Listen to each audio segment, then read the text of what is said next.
Hello there, and welcome to the Sleepy Nature Channel. Tonight, we are drifting somewhere truly extraordinary. Imagine a piece of land, small, quiet, green or golden, or bare as bone, rising slowly out of the open sea, as though the ocean itself decided to rest for a while. These are the islands that come and go. Some appear for a season, then slip back beneath the waves without a sound. Others rise slowly over thousands of years, built grain by grain from the deep. Some are made of fire, others of sand, others of ice melting so gently into the water that you can barely tell where one ends and the other begins. The sea has been doing this for as long as there have been tides, hiding land, offering it, taking it back. It is one of the most peaceful, most humbling things our planet does. And tonight, you get to witness all of it from right where you are. So let yourself settle in now. Let your shoulders drop. Take a slow breath in through your nose, soft and easy, and let it all go. There is nowhere to be, nothing to solve. Just you, the quiet, and the sea. The ocean right now is doing something it has always done. It is breathing, not the way you breathe, with a chest rising and falling, but something slower. A long, planetary exhale that happens in the dark, far from shore, where the water is so deep and so still that even sound seems to slow down. And somewhere in that breathing, somewhere between the surface and whatever lies beneath, land is waiting. It has always been waiting. There is a stretch of water in the Pacific called the Ring of Fire. The name sounds dramatic, but what it describes is something ancient and steady. A belt of volcanic activity that circles the entire Pacific basin, like a hem stitched around the edge of the world's largest ocean. Most of it is underwater. Most of the fire, the slow building, the upward reach of new stone, all of it happens quietly, below. The Hawaiian Islands were born this way, not all at once, not with a single dramatic moment, but slowly, over millions of years, from a single hot spot of magma sitting beneath the Pacific plate. The plate drifted, the hot spot stayed put, and so the islands were made one by one, moving northwest in a long curving chain, like beads on a string dropped gently into the sea. Right now, a new Hawaiian island is forming. It is called Loihi, and it sits about 1,000 meters beneath the ocean's surface, southeast of the Big Island. It is already a mountain, a vast, dark, underwater mountain. And one day, perhaps in 10,000 years, its tip will break the surface. It will feel the wind for the first time. Something will land on it. Something will grow. There is something deeply comforting about that thought. That land is always being made. That the ocean is not just taking, it is also giving, slowly and steadily, in ways we can barely measure in a single human lifetime.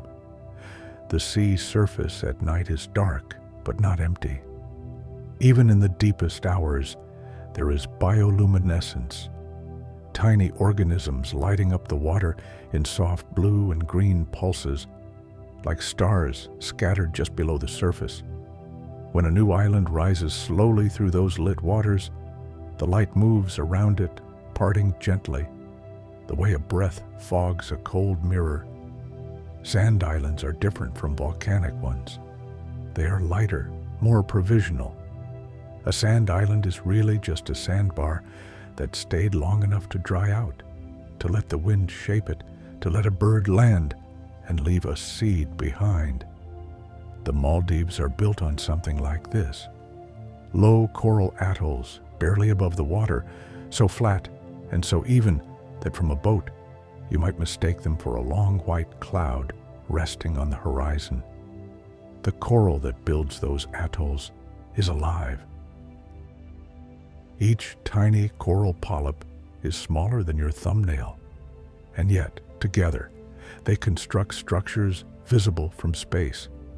They build slowly, a centimeter or two per year, and they build in warmth, in light, in clear and shallow water. They are not rushing. They have nowhere to be. There is an island in the Caspian Sea called Ogurja Ada. It is long and thin, like a brush stroke. It shifts, not dramatically, not in a single season, but over decades it has moved, its sandy edges reshaping themselves with every storm, every strong current, every calm. The island is the same island, but it is always slightly different. That feels true of many things.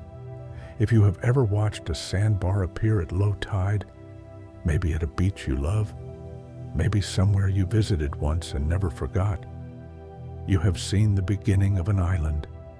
The water pulls back. The sand glistens. For a few hours, that small rise is its own world, with its own edges, its own little tide pools, its own population of birds picking through the wet sand. Then the tide returns, and it is gone again, or almost gone, or changed. Phantom islands are something else entirely. For centuries, maps included islands that did not exist: Sandy Island near Australia, Bermeja in the Gulf of Mexico, the islands of St. Brendan somewhere in the Atlantic. Sailors reported them.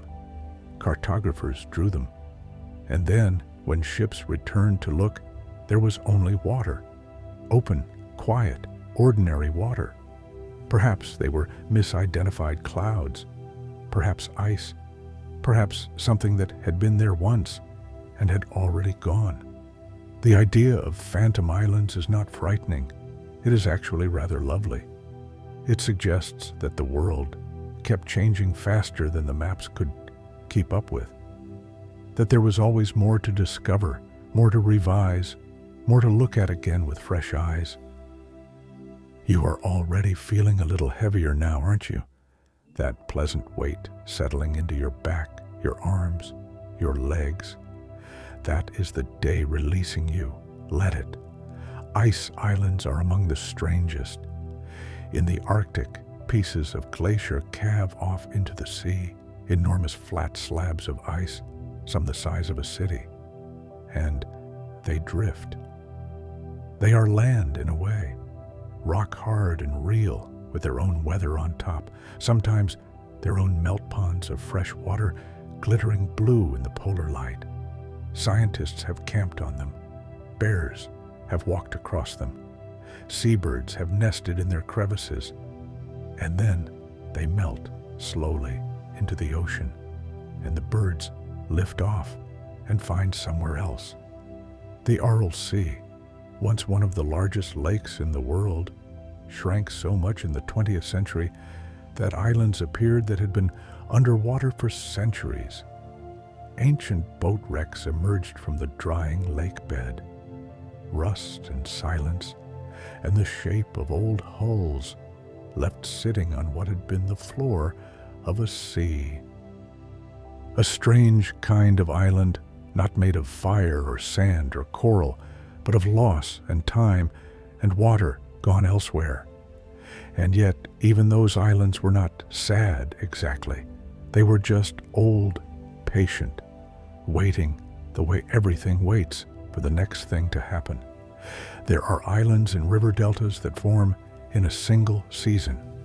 The Ganges and the Brahmaputra together carry so much sediment that new land appears every year where the rivers meet the Bay of Bengal. Forests move. Fishermen build houses on one island, and the next year the island has shifted and the river is where the door used to be. They move with it. They have been doing this for generations. The Sundarbans, that vast tidal mangrove forest where those rivers meet the sea, is one of the most living places on Earth. The islands there are not fixed. They breathe with the tides. Twice a day, the sea comes in, and the roots of the mangroves, those strange, looping, above-ground roots that look like they are tiptoeing through the mud, go underwater. Then the tide pulls back, and the roots are in the air again, breathing. Even the roots breathe. Breathing, in fact, is a good way to think about all of this. The planet breathes. The tides are part of that breath. The land rising and falling with the water is part of that breath. And you, right here, breathing softly in the quiet, you are part of it too. Feel that. If you are enjoying this so far, feel free to leave a like. It helps more sleepy travelers find their way here. And there is a whole playlist of nights like this one waiting for you whenever you need them. The water around an emerging volcanic island is warm, warmer than the surrounding ocean, heated from below by the same forces that pushed the island up. Fish gather in that warmth before there is even anything to see above the surface. They circle the underwater mountain in the dark, drawn by the heat, by the minerals, by whatever the mountain is giving off into the water. They are the island's first visitors, arriving before it even has a shore. When the island finally breaks the surface, when the first dark tip of lava appears above the waves, the sound it makes is not explosive, not violent. It is a hiss, steam, water meeting heat and becoming air. It rises in a white plume, visible for miles, like a signal. The island announcing itself quietly to whatever is nearby. The first living thing to reach a new volcanic island is usually a spore, not a bird, not a seed blown on the wind, though those come later, but a single, microscopic spore of lichen or fern, riding an air current so high and so slow that it is almost not moving at all. It lands on bare black rock. It finds a tiny crack, a sliver of moisture, a hint of something it can use, and it begins. This is how all islands start their second life, the life after the fire. Slowly, one small thing at a time. Iceland is a country built entirely on volcanic islands, or rather, on a single large volcanic island that is still being added to.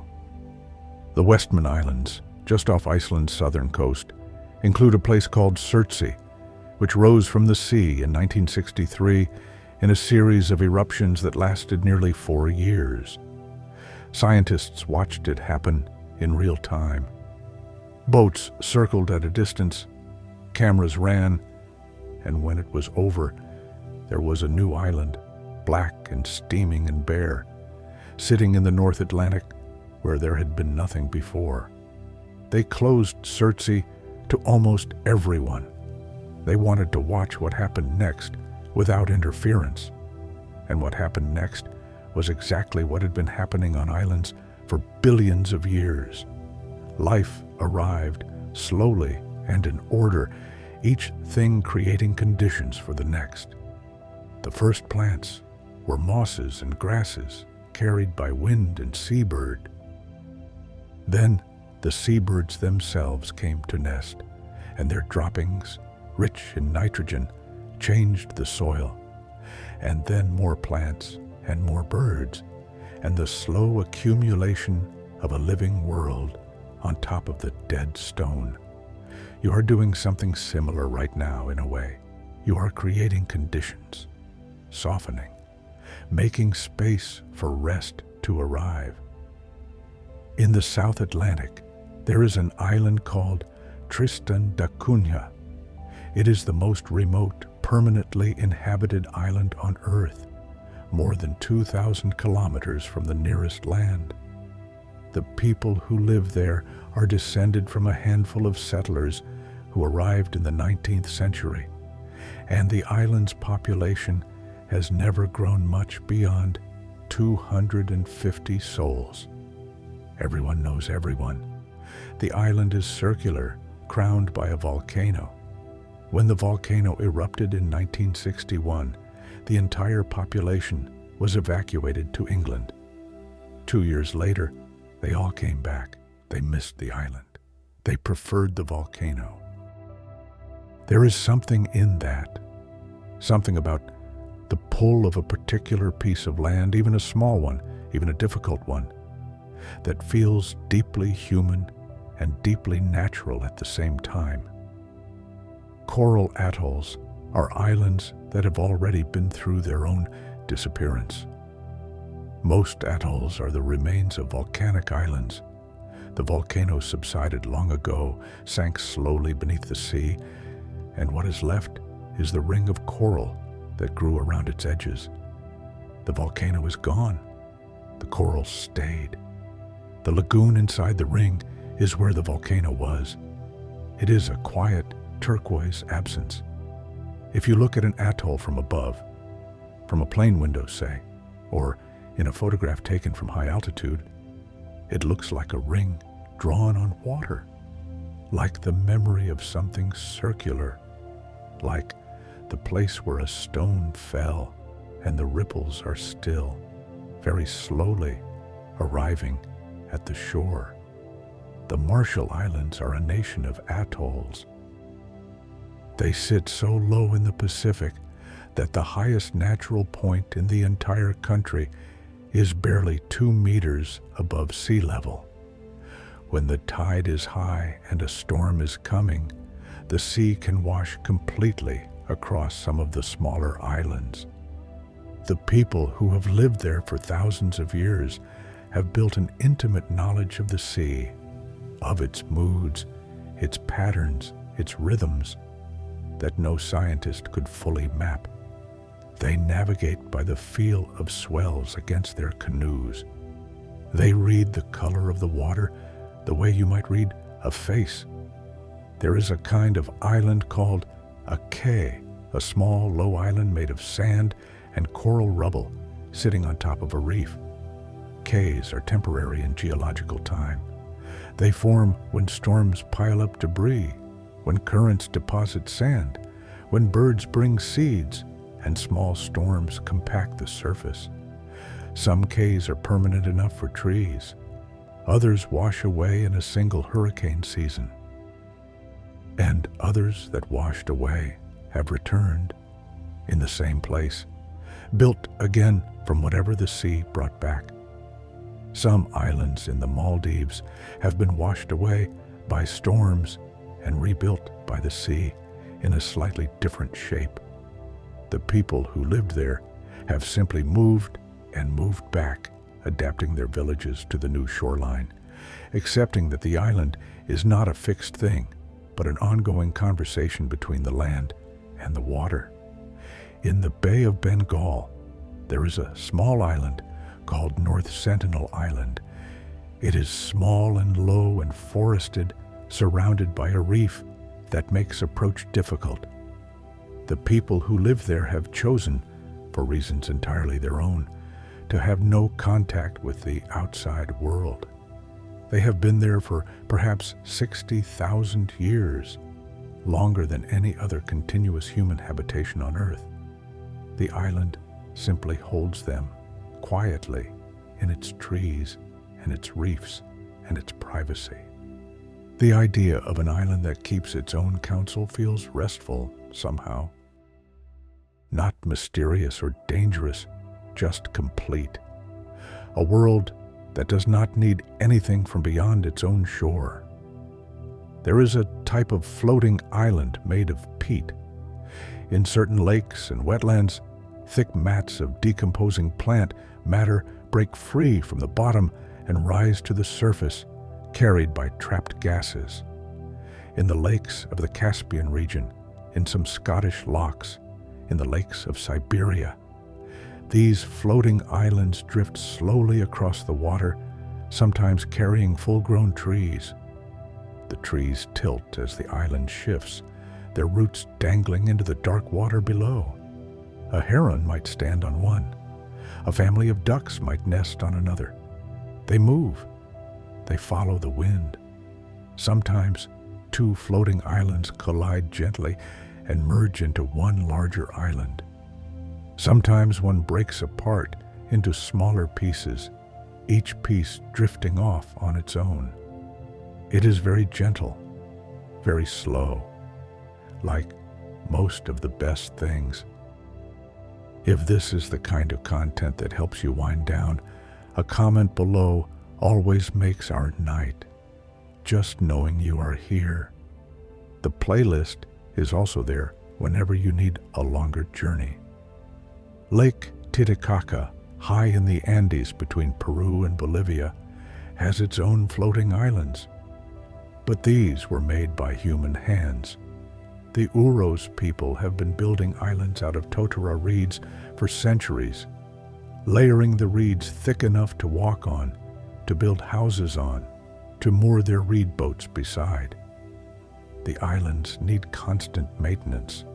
New layers of reed are added as the bottom layers rot away. In a sense, each island is a living thing, regenerating from the top down, the old becoming the substrate for the new. The islands even feel alive underfoot, soft, slightly springy, with a faint smell of fresh water and green stems. Walking on them must feel like walking on something breathing. The Dead Sea is not a sea exactly. It is a lake. And it is getting smaller every year as the Jordan River, its main source, is diverted. As the water level drops, new land appears along its shores. Strange formations of salt crystallize on the newly exposed lake bed. Pillars and shelves and flat plains of white mineral glittering in the desert sun. These are not quite islands, but they are new land, made visible by loss. Salt is beautiful. It is one of those things, like ice, like quartz, like a certain quality of light on water, that seems to make order out of emptiness. The salt formations of the Dead Sea look arranged, intentional, as though the lake is decorating its own retreat. Let your breathing be like that. Arranged, gentle, something that happens on its own without you needing to direct it. The Caspian Sea has islands that have appeared and disappeared over human recorded history. The sea level fluctuates by as much as 3 meters over decades, exposing shoals and submerging them again. Ancient trading routes crossed the Caspian. Sailors knew certain rocks as landmarks, and sometimes returned to find them gone, and other times found new ones that had not been there before. The sea was always rearranging the furniture. There is a concept in Japanese aesthetics called ma, a word that means, roughly, the pause between things, the silence between notes in a piece of music, the empty space in a painting, the moment between one wave breaking and the next one arriving. Ma is not emptiness, it is presence. It is the meaningful pause that makes everything around it more itself. An island that disappears is a kind of ma. Its absence makes the ocean more oceanic. The gap where it was is part of the story. Ferdinandea is an island in the Strait of Sicily that has appeared and disappeared 4 times in recorded history. It is a submarine volcano. Its peak sits just below the surface of the Mediterranean, and when it erupts, it rises.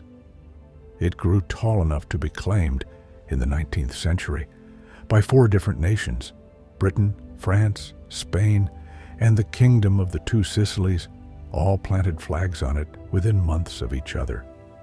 Then the sea took it back, and the claims dissolved with it.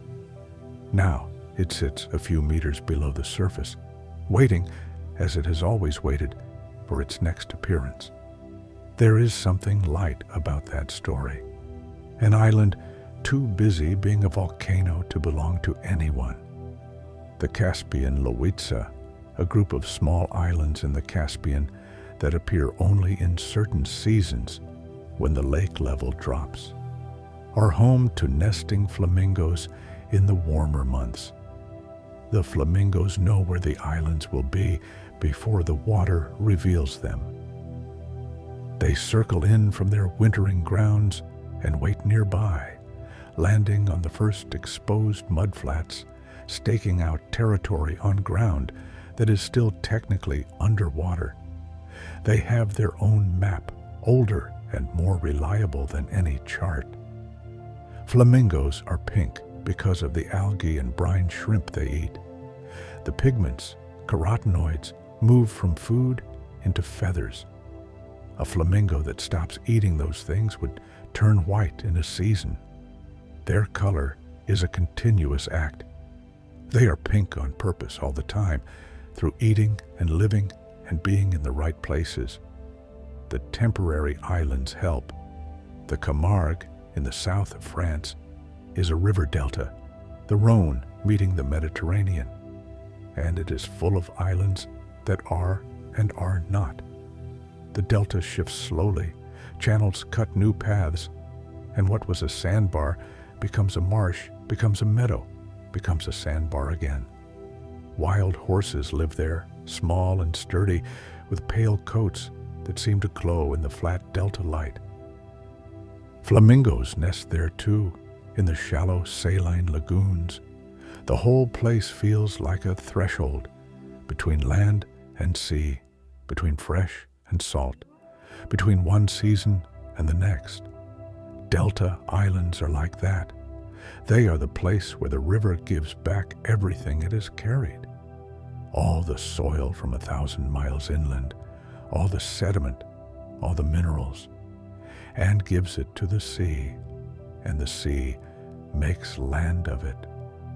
The Mississippi Delta in Louisiana builds land at its edge.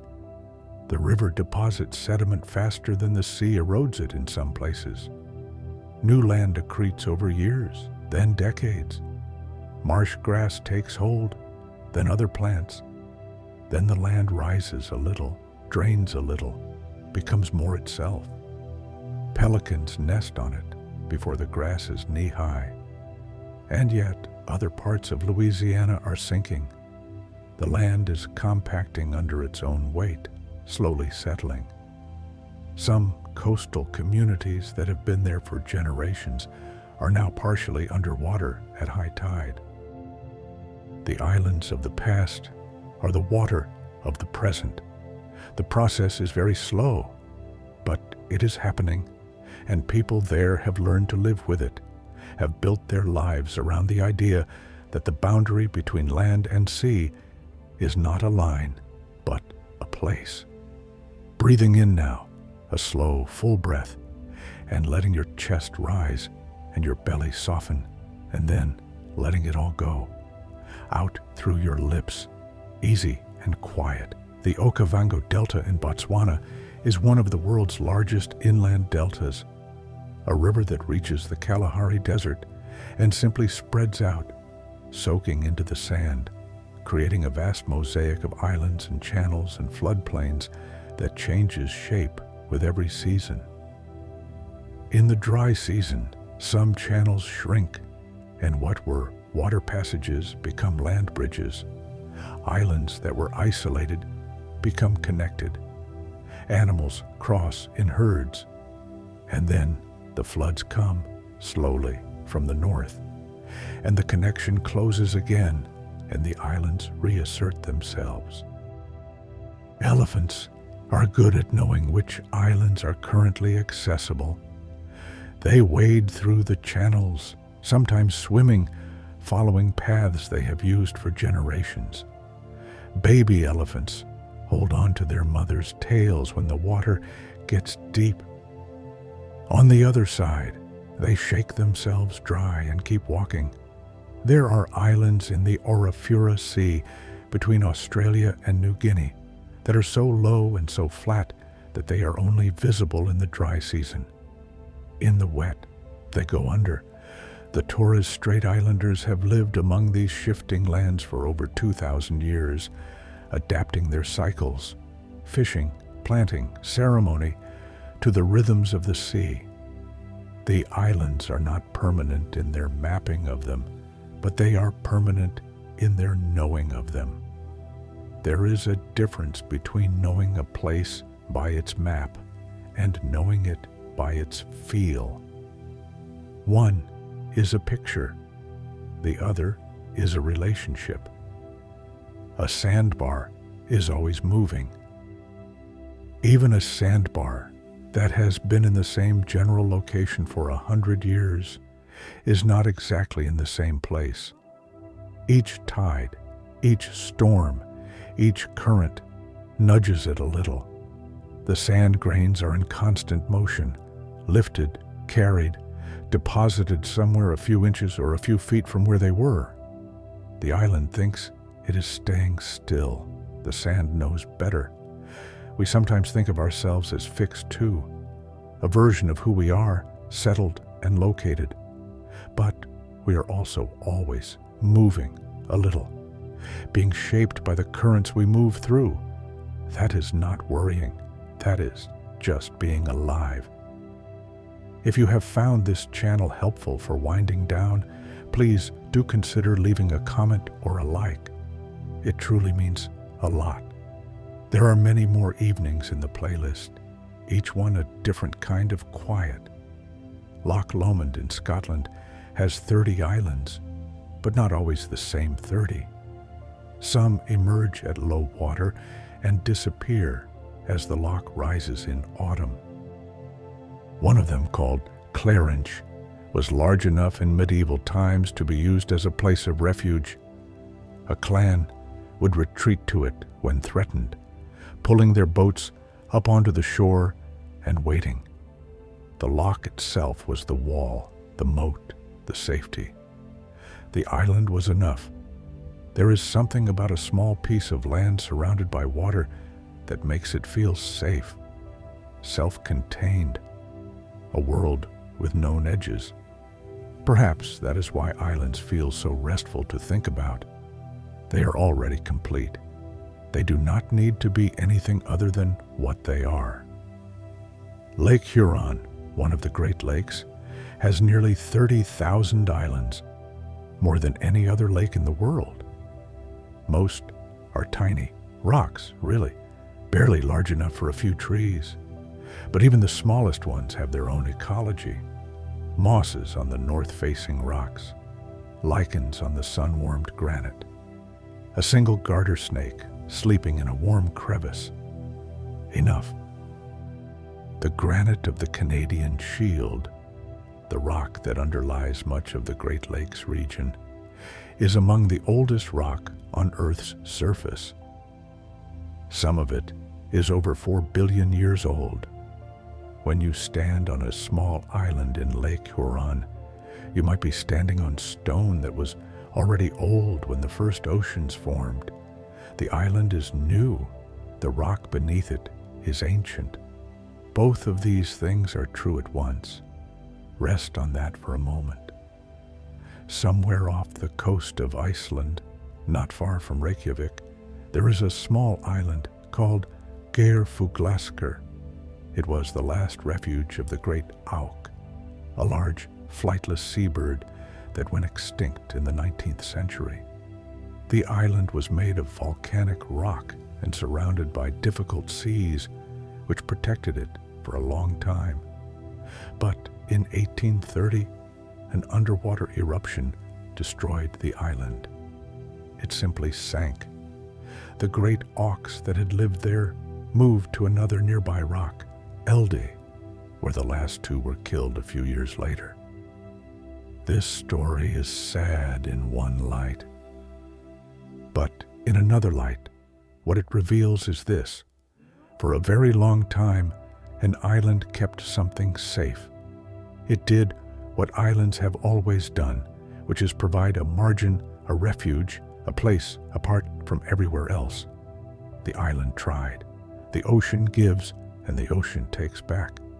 That has always been true, and in the taking back, it is not cruel. It is just oceanic, vast and rhythmic and indifferent in the way that only very large things can be. New islands bring new life with remarkable speed. Within just a few years of Surtsey emerging from the sea, bacteria were already present. Then came mosses and liverworts. Within decades, there were flowering plants, nesting seabirds, and even earthworms brought in the droppings of the birds. Life finds its way to new land as surely as water finds its way to low ground. The speed of colonization varies. Wind-dispersed seeds arrive first. Then come the birds, especially those that feed at sea. They use new islands as resting and nesting places. After the birds come, the plants they carry, seeds in their feathers, in their droppings, sticking to their feet. Then come the insects, and slowly, a web of life assembles itself from whatever the wind and waves bring. Nothing is planned, nothing is coordinated, and yet it always looks from the outside as though it is. You are breathing more slowly now, aren't you? The pauses between your breaths are getting a little longer. That is good. Let them be long. Let them be easy. The phenomenon called ghost islands includes not just places that were never real, but also places that were real and have since gone. There are settlements built on islands that are now underwater, drowned by rising seas, by subsidence, by the same processes that gave the islands their brief above-water life in the first place. In some coastal areas, old churches and walls are visible at low tide, standing in a meter or two of water, covered in barnacles, visited by fish. There are submerged forests along parts of the British coastline, the stumps of trees that grew on land that is now seabed, preserved in the cold, low-oxygen mud. In Wales, in Scotland, in the west of England, these forests appear occasionally at very low tides, stumps black and smooth among the sand and pebbles. They are approximately 4,000 to 8,000 years old, from a time when sea levels were lower and the landscape was different, when people walked across what is now ocean floor, walking where there is now water, standing in air that is now sea. The world holds all its versions simultaneously, layered in the rock and the mud and the memory of the sediment. The Kerguelen Islands in the southern Indian Ocean are about as far from everywhere as it is possible to be. They are large, cold, windswept, shaped by glaciers, gouged by ancient ice. The main island is deeply indented with so many fjords and peninsulas that it looks, on a map, like something that has been folded and unfolded many times. There are no permanent human inhabitants, only small research stations. And yet, Kerguelen is not empty, it is full. Elephant seals lounge on the beaches in dense, warm piles, breathing heavily, occasionally rolling over with a sound like a very slow avalanche. King penguins stand in groups of thousands on the coastal flats, each one absolutely upright and apparently very busy, doing nothing. Albatrosses nest on the grassy slopes, tending to a single egg with extraordinary patience. The albatross is the most oceanic of all birds. It spends years at sea without touching land, sleeping on the water, fishing, drifting on the wind. Its wings are made for the Southern Ocean's constant gales. It barely flaps at all, just tilts and glides, covering hundreds of kilometers a day on nearly motionless wings. When it finally returns to land to nest, it seems almost surprised to be stationary. We feel that too sometimes, surprised by stillness, unsure what to do with it. But the body knows. The body always knows. It softens. It settles. It rests. Phantom archipelago is a term historians use for the clusters of invented islands that filled the edges of old maps. Terra incognita, unknown land, had to be filled with something, and imagination was always ready to help. Island names like Maida, Brazil, Friesland, and Antillia appeared and disappeared from European maps over centuries, drawn in by one cartographer, erased by another, reappearing in a different location a generation later. Brazil in particular is interesting. It appeared on maps of the North Atlantic as early as the 14th century, a circular island due west of Ireland. Expeditions were sent to find it. Some claim to have seen it. One English monk named John of Klin wrote in his journal that he heard it was to the west, and left blank pages in his chronicle for whoever would come after him to fill in. He never found the island, but the blank pages are still there, blank pages waiting for the rest of the story. That is what sleep is, in a way. Blank, open, ready for whatever the night brings. If you have not yet done so, leaving a like on the video is a lovely way to help others find their way here. And if you are looking for a longer night, the playlist is full of just this kind of softness. The Maldivian word for island is Ra, and in the Divehi language, there are many specific words for the particular relationship between water and land, words for the part of the reef that is only above water at low tide, words for the dark water between the reef and the beach, words for the smell of the air when it has just rained on warm sand. Languages grown up on islands develop a fine-grained vocabulary for the sea, because when the sea is everything around you, you learn to read it carefully, the way a person in a city learns to read faces, for mood, for danger, for invitation. The sea has all of these. It just speaks them differently. Coral grows fastest where the water is clearest. Not cleaner, necessarily, just clearer, where the light can reach the deepest. The zooxanthellae, tiny algae that live inside coral tissue and fuel its growth, need sunlight the way any plant does. They are, in a sense, sunflowers growing in a sea of limestone they themselves have built. The Great Barrier Reef is the largest living structure on Earth. It is so large it can be seen from space. It is made of individual coral polyps, each one tiny, each one doing its small part. The reef is not one thing. It is 10,000 things living together so closely that they have become, to an outside eye, one coherent world. And underneath all that living, underneath all the color and the movement and the fish weaving between the branches of coral, underneath it all, there is rock, old rock, stone that has been accumulating for 20 million years, grain by patient grain, in the warm, shallow water of the coral sea.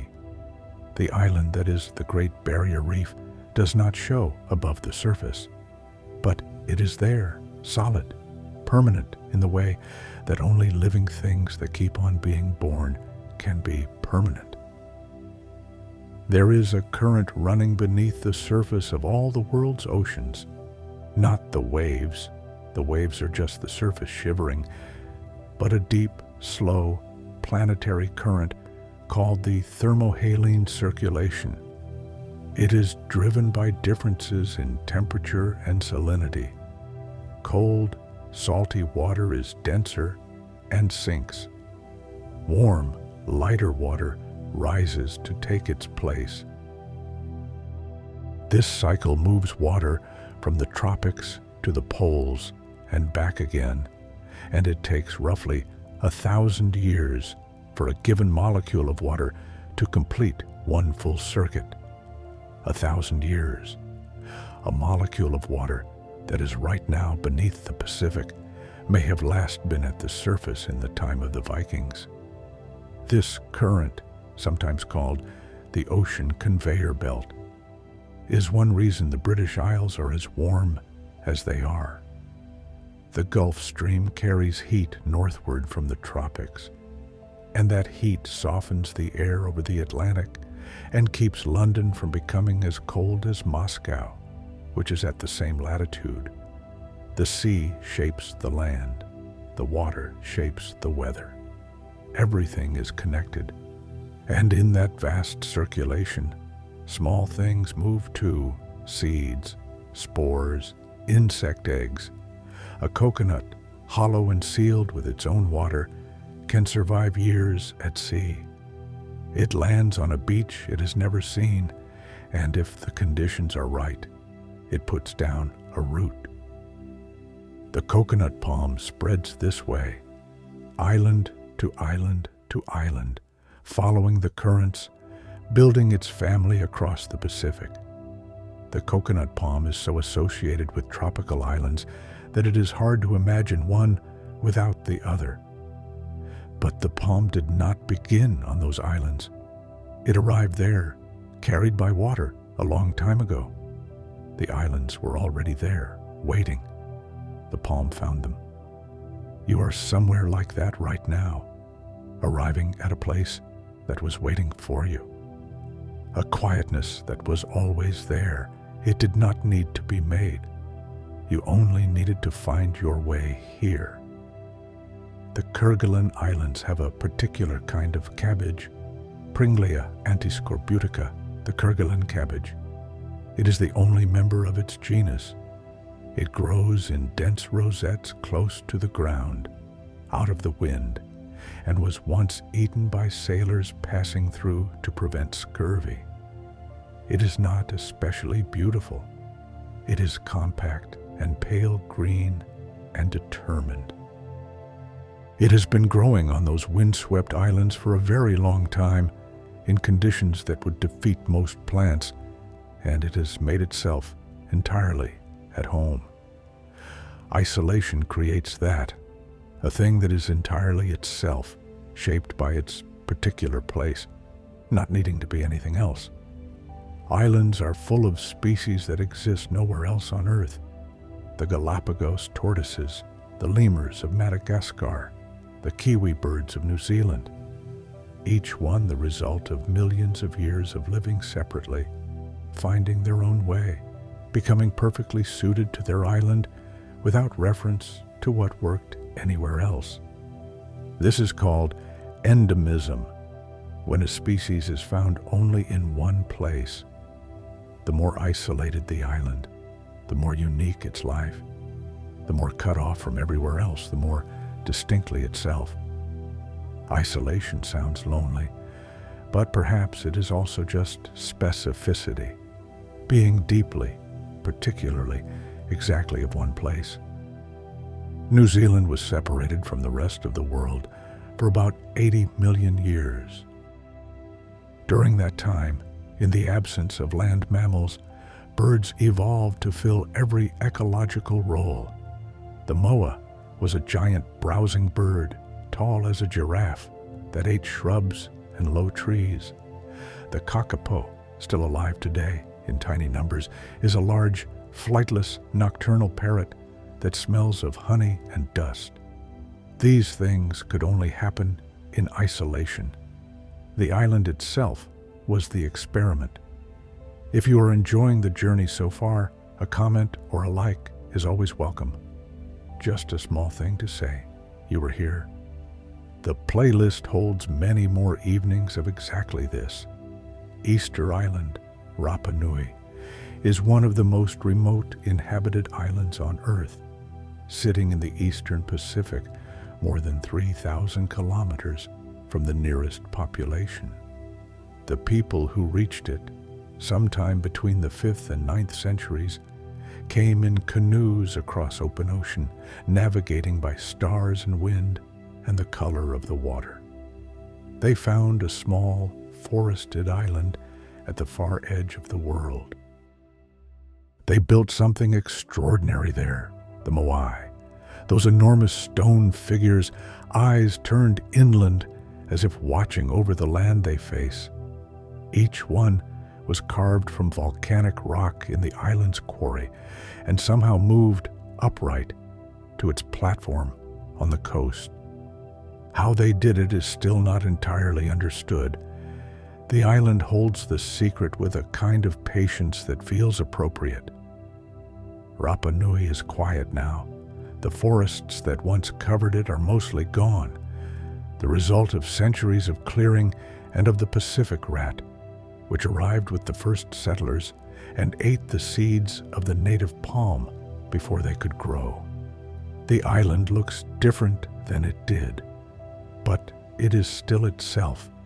The Moai still stand or lie in their particular positions on the volcanic rock, and the wind still moves across the grass, and the waves still arrive from the same direction they always have.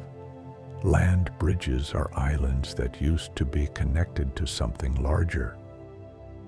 Britain was connected to Europe until about 8,000 years ago, when rising seas after the last ice age finally filled what is now the English Channel. The land bridge was low and marshy and probably crossed by herds of aurochs and elk and the people who followed them.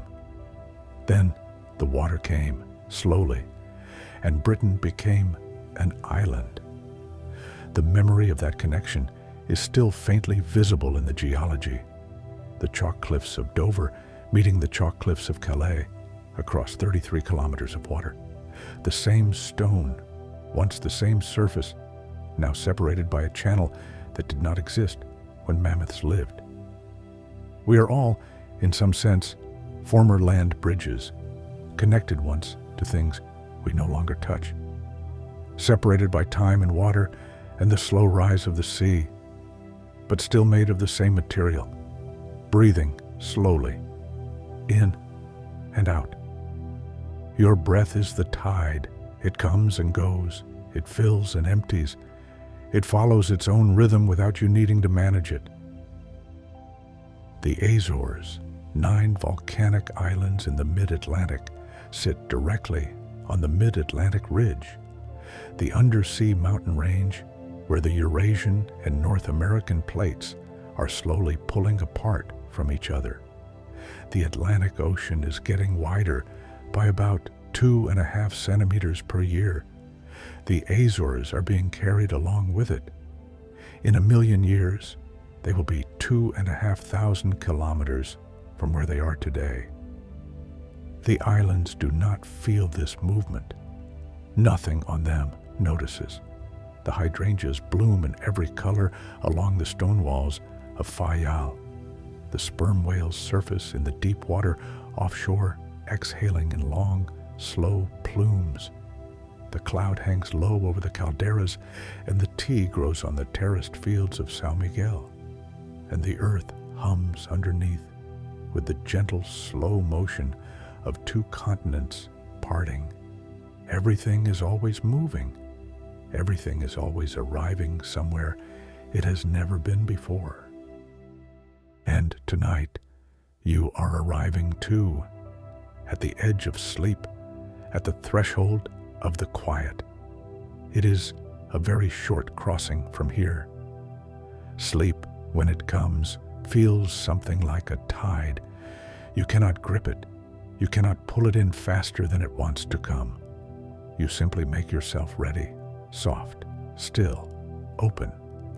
And it arrives on its own schedule, the way the sea does, the way an island does, rising slowly from wherever it has been waiting. The Caspian Sea is the world's largest enclosed body of water, a sea that is actually a lake, surrounded entirely by land, connected to no ocean. Its islands are completely its own, formed by its own currents, shaped by its own winds, known only by the communities that have lived beside it for thousands of years. The Caspian has no tides in the usual sense. There is no moon pull on it the way the moon pulls the oceans. But it has its own fluctuations, its own rise and fall, driven by rainfall and river flow and evaporation. Its shores change over decades in ways that would surprise a visitor returning after 20 years. The Volga River carries so much sediment into the northern Caspian that the delta there is one of the largest in the world. A maze of channels and islands and shallow flats that extends for kilometers into the sea. Lotus flowers bloom in the delta every summer, covering entire lagoons in pink, their large round leaves collecting drops of water that bead like mercury and roll off before absorbing. Thousands of flamingos and pelicans and herons nest in the reeds. The delta seems in high summer to be floating, an island made of flowers and birds and the soft sound of water moving through stems. There is an island in the Loire River in France called the Ile de la Loire. Though the Loire has many such islands, shifting sandbars and vegetated banks that appear and disappear as the river's level changes with the seasons. These Loire islands are covered with willows and alders and the occasional wild iris, and in summer they are loud with warblers and reed buntings. In winter, the river rises and covers them, and the birds move on. In spring, the water drops again, and the islands come back the same and slightly different. Loire Valley people have a word for the kind of light that happens over the river in early morning.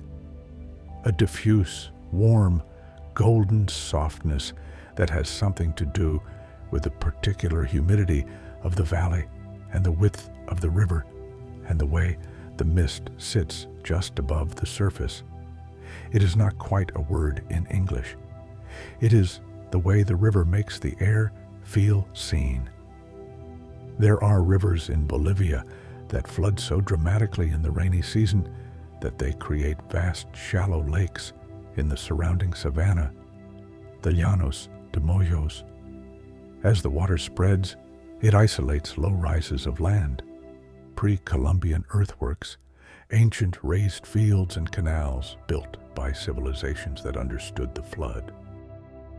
These earth mounds become islands in the floodwater, and on them, capybaras and deer and snakes and birds, all the animals that cannot swim indefinitely, retreating to the high ground, waiting for the dry season to gather.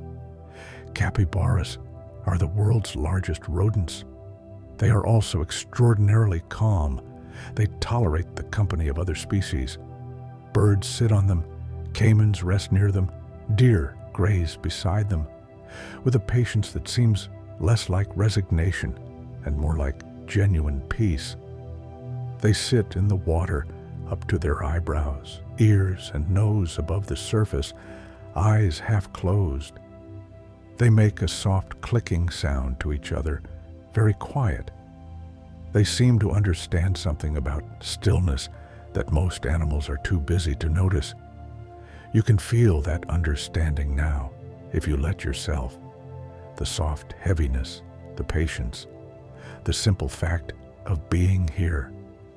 A comment or a like here reminds us you made it this far, and it helps carry this little channel to more people who need a quiet night. Thank you for that. The islands of the Hebrides, off the west coast of Scotland, are made of some of the oldest rock in Europe, Louisian gneiss, twisted and banded and dark, formed nearly 3 billion years ago, deep in the earth, and then pushed to the surface by forces so slow and so vast that they are almost beyond imagining. Walking on Louisian gneiss is walking on something that existed before complex life appeared on Earth, before shells, before bones, before eyes. The weather in the Hebrides is always changing. The sky is never the same 2 hours in a row. Clouds build and dissolve. Sun falls in diagonal shafts across the sea. Rain arrives and passes in minutes.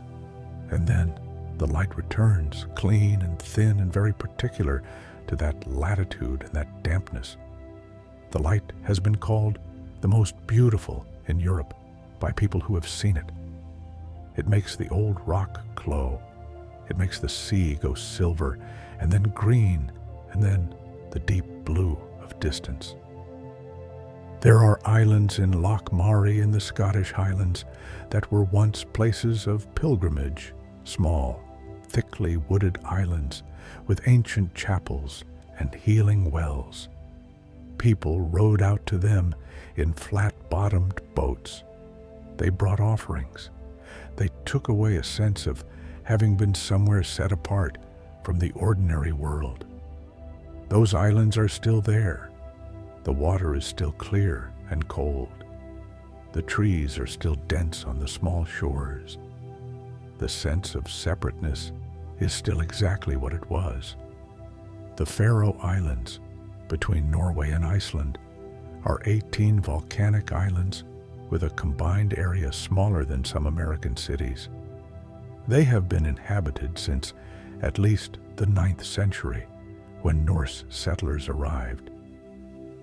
The islands are mountainous, green, often cloud-covered. The sky sits low there, the clouds rolling in off the Atlantic almost every day. And the light, when it breaks through, falls on impossibly green grass and white-painted village houses and the dark sea below the cliffs with a particular clarity. The Faroese word for the specific quality of a calm day in the Faroe Islands, when the clouds lift and the sea goes still and the light is even and gentle, is gongdagur, walking weather. A day so good you just have to walk in it. An island announcing itself at its best. The island of Socotra in the Arabian Sea off the coast of Yemen is so isolated that it evolved its own ecosystem over the past 6 to 7 million years of separation from the mainland.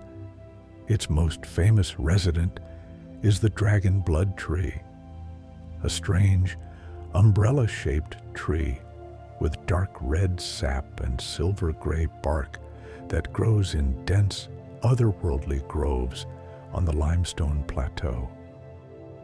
The trees look like something from another world or from a dream about another world.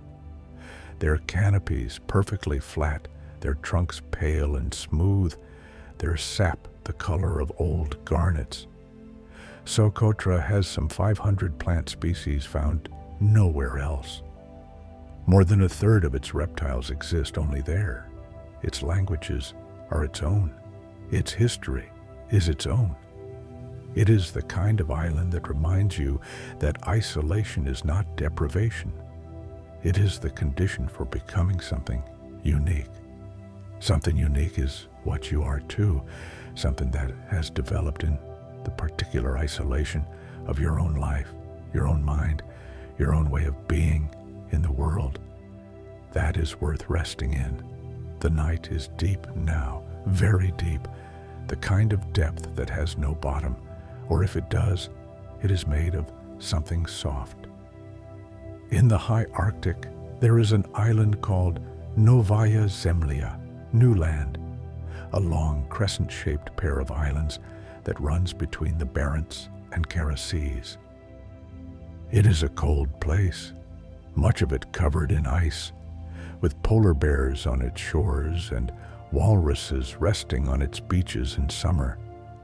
The name was given by Russian navigators centuries ago, explorers who came around the northern coast of Europe looking for a passage to Asia and found instead this enormous island blocking the way.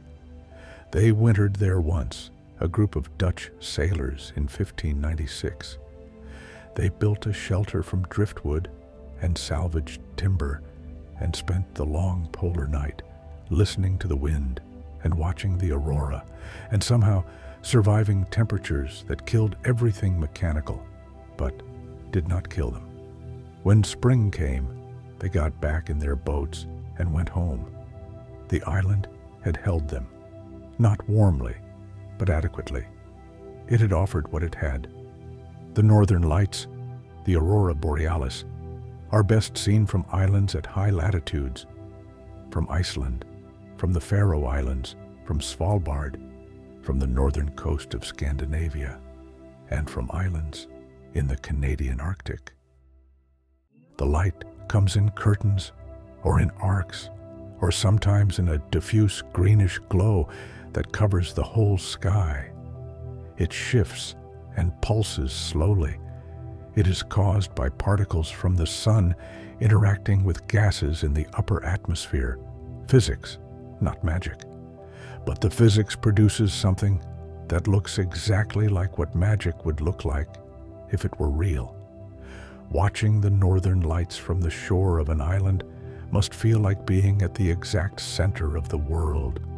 Sky above, sea around, the light moving in the dark.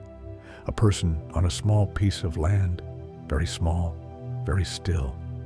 The islands of the Canadian Arctic archipelago, Baffin, Devon, Ellesmere, Victoria, Banks, are so large that some of them qualify as among the largest islands in the world. And yet most are almost entirely uninhabited. Devon Island is the largest uninhabited island on Earth. It is almost the size of Germany. And it is empty, or nearly so, with a small summer research station, and, in winter, nothing but snow and stone and the tracks of animals. Walking on Devon Island in winter would be walking in a place that has known almost no human footprint. The silence there is complete. The sky is enormous. The cold makes everything sharp and clear. A raven calls from somewhere you cannot see. A raven calls back. Ravens are among the most intelligent of birds. They use tools. They plan ahead. They play. They have been observed sliding down snowy slopes on their backs, apparently for the simple joy of sliding. They remember faces and hold long grudges and also long affections. They have been associated with mystery in many cultures, but what they actually are is curious, enormously, endlessly curious about the world and everything in it. An intelligent bird on an empty island, curious about everything. That image is its own kind of peace. If this is a regular part of your wind down, a comment below always warms us. You can also find more in the playlist. Hours of this kind of quiet whenever you need it. The Andaman and Nicobar Islands form a long arc in the eastern Indian Ocean, and they are among the most biodiverse places on Earth. The forests come down to the shore, and the coral reefs begin almost at the tree line, land and sea meeting in a thick edge of roots and fish and color. The Andaman woodpecker lives only in these forests. The Nicobar pigeon, brilliant iridescent green with long white tail feathers, exists only on these islands and a handful of nearby ones. Both are completely themselves. Both are in exactly the right place. The Andaman Sea itself is warm and clear. It holds sea turtles who have been coming to the same beaches to nest for decades. Guided by magnetic fields, they read in the water itself. A sea turtle navigates with its whole body, sensing the Earth's magnetic signature in the same way you might feel the temperature of a room when you walk into it. Without thinking about it, just knowing. They swim through the open ocean for years, and then, when it is time, they find the precise beach where they were born, the same beach, the same sand. This kind of knowing, deep, instinctive, in the body rather than the mind, is what sleep requires. Not thinking your way to sleep, not planning it, just letting the body know what it knows. Juan Fernandez Islands in the southeastern Pacific off the coast of Chile are where the real Robinson Crusoe was marooned. His name was Alexander Selkirk, and he chose to be put ashore in 1704 after a disagreement with his captain about the seaworthiness of their ship. He lived alone on the island for 4 years and 4 months, and when he was rescued, he was healthier than when he had arrived, brown and strong, and apparently quite serene. He had built 2 huts. He had learned to catch goats by running them down on foot. He read his Bible regularly by a fire. He had company in the form of rats, which gnawed at his feet in the night, and cats, which he tamed and which kept the rats back. And he had the island, its fruit trees, its streams, its particular light in the morning coming through the forest. He was, by most accounts, reluctant to leave. The island had become his world, and it was enough. Tristan da Cunha, mentioned earlier, has an extraordinary relationship with its volcano. The entire population was evacuated in 1961 when the volcano erupted. But by 1963, they had all returned. A journalist who visited found the matter of fact about it. England had been fine, but the island was home. The lobsters there are a particular kind, found only in those waters. The potatoes they grow are old varieties brought by the original settlers. The community there knows everyone in it and has known everyone in it for 200 years. It is a place that has become, through its very remoteness and difficulty, completely itself. The people, too. No one is there by accident. The wind on an island is different from wind on a continent. On a continent, wind has been traveling over land for a long time, picking up dust, losing moisture, carrying the smell of forests and fields. Island wind has been over open ocean.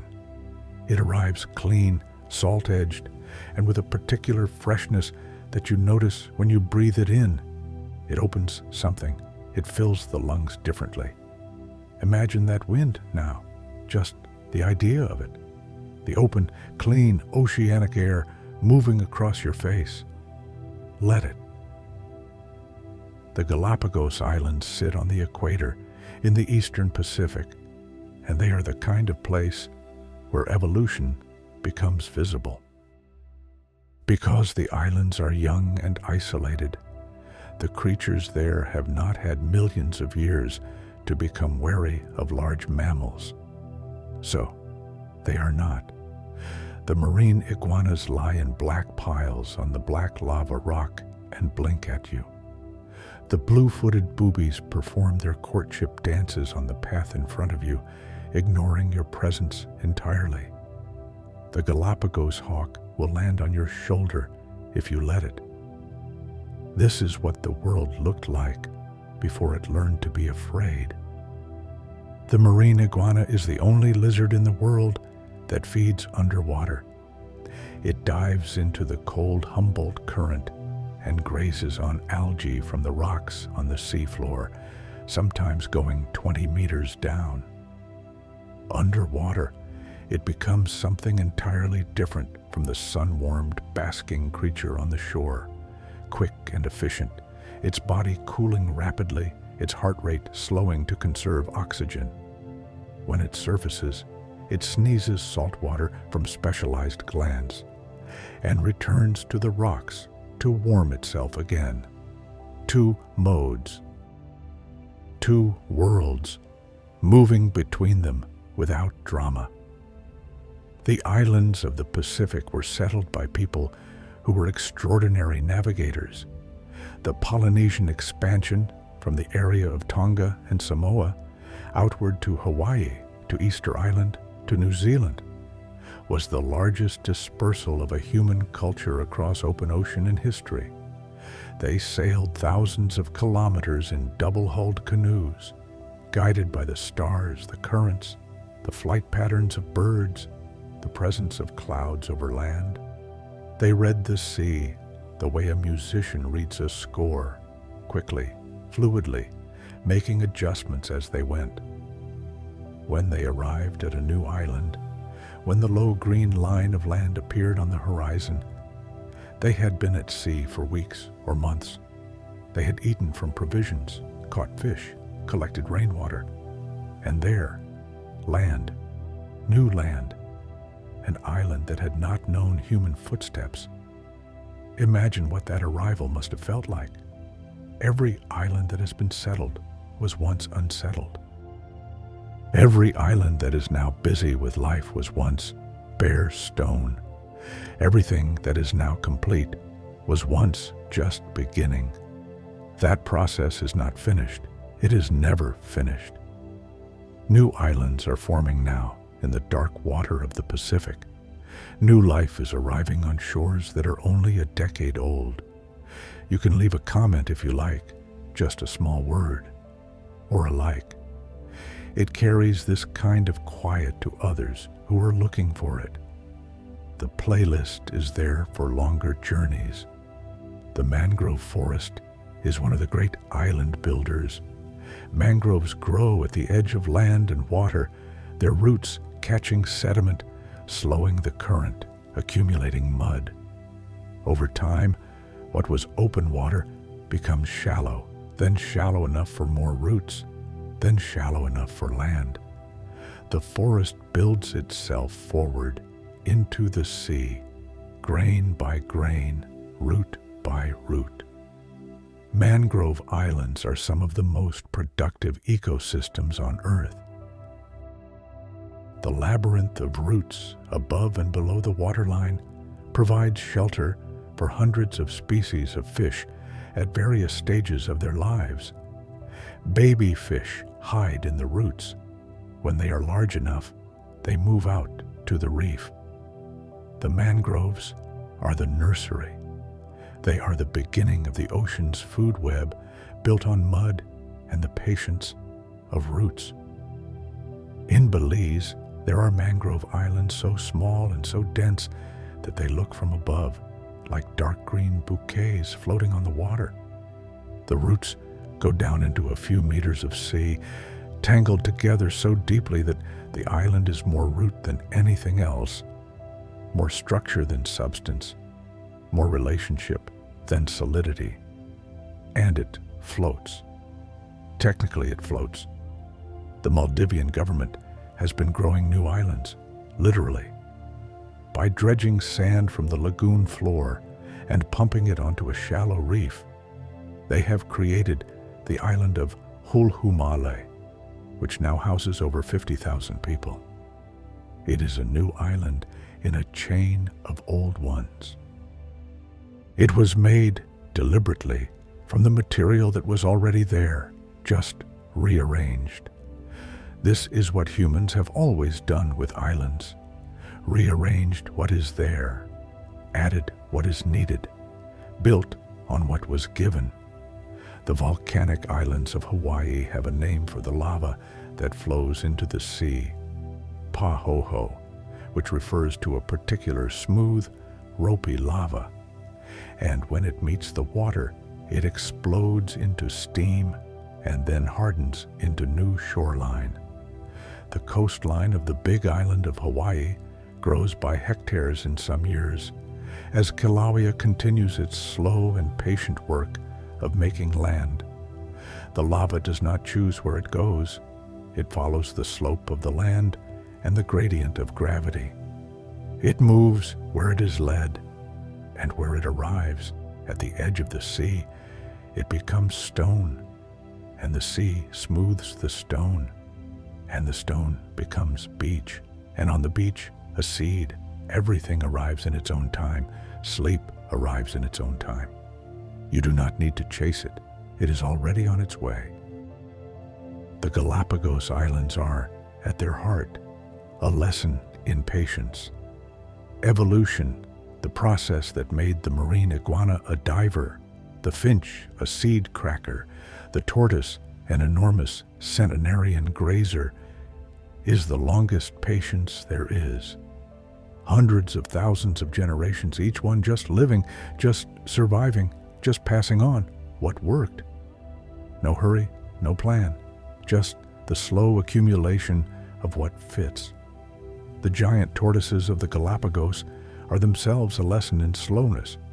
They move at about 300 meters per hour. They eat slowly. They breathe slowly. Their hearts beat 7 to 9 times per minute. They live up to 170 years. One named Harriet was collected by Charles Darwin and died in an Australian zoo in 2006. She outlived Darwin by 124 years. She did not seem to be in a hurry about any of it. The concept of an island changes when you're very small. To an ant, a fallen leaf is an island. To a water strider, that delicate insect that walks on the surface tension of still water, every pond is an ocean, and every rock or stick that breaks the surface is an island it might rest on between crossings. Scale shifts everything. The world is full of islands we do not notice because we are too large to see them that way. In the tidal pools along rocky coastlines, a single pool can be a complete world. It has its own inhabitants: sea anemones, small crabs, blennies, hermit crabs, urchins, whelks, each one adapted to the particular conditions of that pool: the water temperature, the salinity, the amount of wave action it receives. Two tidal pools 10 meters apart can be significantly different worlds, and the creatures in each have found their particular equilibrium with their particular conditions. A child peering into a tidal pool is doing something very old, looking into a world that has been there in roughly this form for hundreds of millions of years. The basic design of a tidal pool community has not changed greatly since long before there were children to peer into it.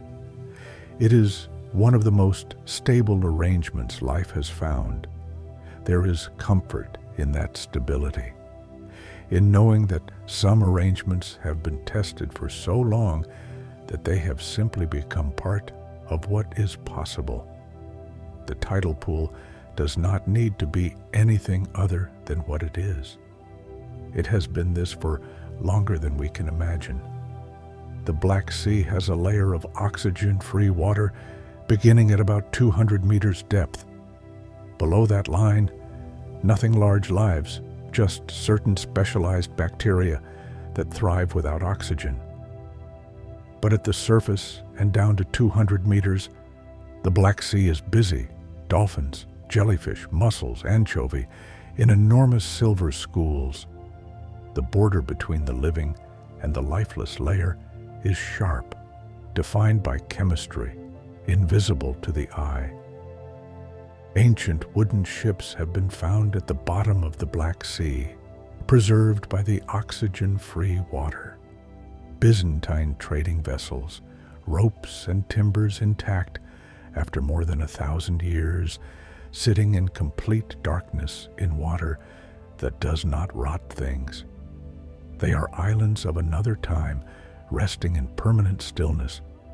What the water keeps, it keeps perfectly. Breathing slowly now, chest moving gently. The sound of your own quiet breathing is its own small ocean, its own tide. If you would like to leave a like or comment, this is a good moment. And if this is your first time finding us, the playlist is a long journey of nights like this one. The Azorian island of Flores, whose name means flowers, is perhaps the greenest island in the Atlantic. It rains often, and the moisture has made the whole island bloom. Hydrangeas in every shade of blue and purple line the lanes. Lakes sit in volcanic calderas of impossible blue-green. Waterfalls run off the cliffs in white ribbons. It is an island that has had water in every form for a very long time and has responded by becoming endlessly, generously alive. Waterfalls on small islands are a particular kind of wonder. The water has been in the ocean, risen as vapor, fallen as rain on the mountains, gathered in streams and arrived at the cliff edge, then falls back toward the sea. The cycle is short and visible and complete. You can see the whole thing from one spot if the island is small enough and the cliff is high enough. The water going home. Melting glaciers sometimes reveal islands that have been under ice for tens of thousands of years. In the Arctic and in Greenland and in Antarctica, as the ice retreats, bare rock appears that has not seen light since the last ice age. It is cold and gray and largely without life at first. But lichen arrives fast. Within a decade, the first patches of color appear. Black, then orange, then the slow accretion of a crust of living things on bare stone. The world works fast when it has a chance. The island of Tuvalu sits only a few meters above sea level in the central Pacific. It is one of the lowest-lying nations on Earth, and the residents there have been watching the sea for signs of change for generations, not with instruments, but with the knowledge passed down through centuries of living exactly at the margin. They know what the tides should do. They notice when the waves come higher. They have words for the particular way the water moves in certain weather that signals something unusual is happening. Their islands are not disappearing quickly. The process is slow and contested in its details by scientists who measure carefully. But the people there have developed an intimate relationship with the possibility of loss, a relationship that is neither panicked nor resigned, but watchful, present, attentive to what is, watching carefully, being present, noticing. These are things that rest makes possible. A rested mind watches more gently, sees more clearly, is less likely to miss what is in front of it. The atoll of Bikini in the Marshall Islands was the site of nuclear tests in the 1940s and 1950s. The residents were relocated. The tests happened. And then, decades later, when scientists returned to survey the area, they found something unexpected. The coral had come back. The reef was rebuilding itself, slowly, around the rusting hulks of the test ships that had been sunk in the lagoon. The great battleship Saratoga lay on its side in the shallow water, covered in coral and sea fans and clouds of fish. Life moves back in. It always does. It finds the structure, even a wrecked ship, even a bomb crater, and uses it, builds on it, turns it into the next thing. The reef does not remember the ships as warships. It just sees structure, surface, somewhere to attach. There are islands made of birds, not in the way you might imagine, not birds standing so densely together that they form a platform, but through the slow, patient work of generations of seabirds depositing nitrogen-rich droppings on a rock, building up a soil in which plants can take root, which then hold more soil, which allows more plants, until what was bare rock is now covered in vegetation and alive with the noise and movement of thousands of nesting birds. The Farallon Islands off the coast of California are like this. They are rocky, steep, a little forbidding in appearance. But in the breeding season, every ledge and crevice is occupied. common Murrays stand shoulder to shoulder on the rocks, their eggs balanced on the bare stone. Rhinoceros auklets weave in low over the water. Brandt's cormorants build nests of seaweed and sticks in chaotic rows. The whole island smells of guano and fish and the particular electric sharpness of a place where everything is very alive. From a distance, from a boat, say, passing a few kilometers offshore, the islands look quiet, gray and still against the cold Pacific sky. But closer in, the air is full of wings. What looks quiet from a distance is often full of life up close. That is true of sleeping people, of course, the dreams that happen in apparent stillness. The island of Lundy, in the Bristol Channel between England and Wales, is small, about 5 kilometers long, and it is famous for the puffins that once nested there in their thousands. The name Lundy comes from the Old Norse for puffin. They have declined in recent years, but a careful conservation effort is slowly bringing them back. Puffins nest in burrows in the clifftop turf, and in the breeding season, you can walk the top of the island and listen to the soft thumping of birds underground, the island itself alive beneath your feet. The puffin's beak is remarkable, absurdly large and brightly colored in orange and yellow, capable of holding many small fish at once. In winter, the beak is dull and smaller looking. It sheds the colorful outer plates when the breeding season ends. The summer beak is the puffin's best self, its most vivid appearance, and then it puts it away for another year. That is a good way to think about effort. Resting now, putting things away. The vivid parts will still be there in the morning. There are sea stacks, isolated pillars of rock standing offshore from cliffs, that have broken away from the mainland and now stand alone in the sea. Technically, some of these qualify as very small islands. The Old Man of Hoy in Orkney is a sea stack 137 meters tall, standing in the North Sea. It was once connected to the cliff. Erosion separated it. It has been standing alone for thousands of years and will eventually fall back into the sea.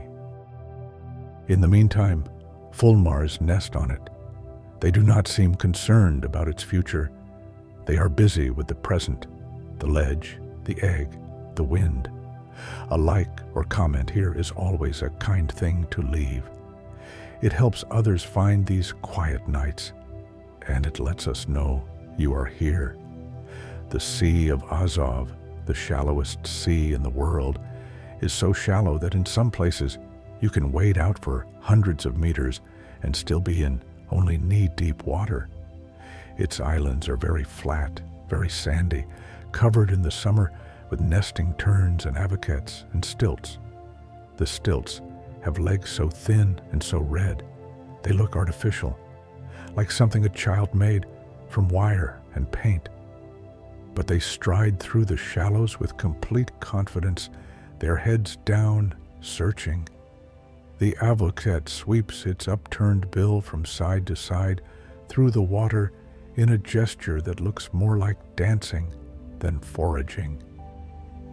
It moves through the shallows in a slow, rocking motion, sweeping, sweeping, catching tiny crustaceans and water insects with each pass.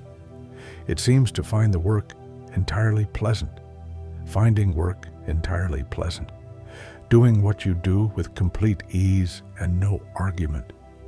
That is another thing islands teach, or rather, that the things living on islands demonstrate.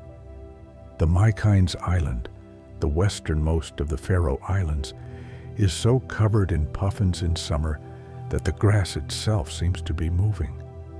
They stand on the turf, come and go from their burrows, line the cliff tops, and fill the air above the lighthouse with their whirring, low, determined flight. The puffin is not a graceful flyer. It beats its wings very fast to stay aloft, and on the water it is awkward, and on land it walks with a comical sideways roll. But in the water, hunting, it is precise and quick, its wings folding to become fins, its whole body becoming a dart. Every creature is graceful in its element. You are in yours right now, this warm dark, this quiet, this edge of sleep. This is where you are made for at the end of the day. Let it hold you. The Outer Hebrides of Scotland lie about 50 kilometers off the Scottish mainland, and the southernmost islands are warm enough, warmed by the Gulf Stream, to grow palm trees in some sheltered gardens. The northern islands, just a few hundred kilometers further, are cold and exposed to the full force of the Atlantic. The same island chain, the same water, and yet the difference between them in character and weather is significant. The light in the Outer Hebrides at midsummer does not get fully dark. The sky goes a deep indigo around midnight, and then, an hour or two later, it begins to pale again. The birds sing in what passes for night. The sea is never entirely without color. In winter, the opposite, long dark nights and short gray days, and the storms that come off the Atlantic that local people call wild days, with a familiarity that suggests they are not troubled by them. The storms are part of the year.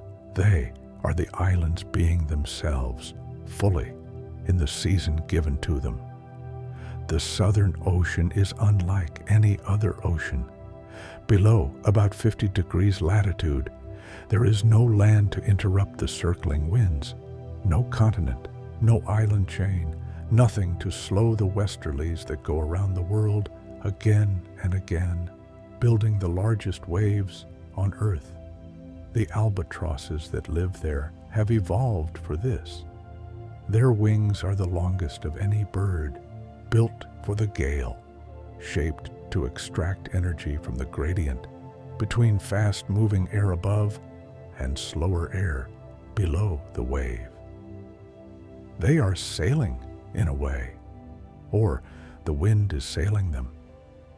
The distinction in practice is difficult to make.